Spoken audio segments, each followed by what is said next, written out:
শহীদি মিছিল চলে সম্মুখে রুখ দেখে আজ তারে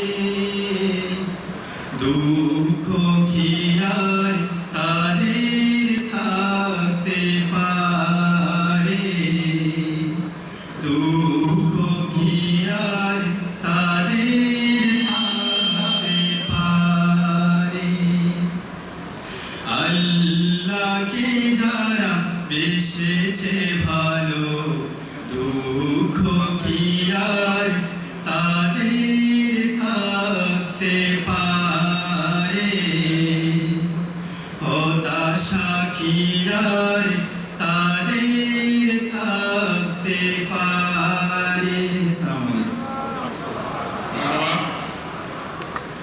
সম্মানিত বোন এবং ভাইয়েরা, মোহতরম আমিরে জামাত আমাদের সামনে হাজির হয়েছেন। আমরা এখন থেকে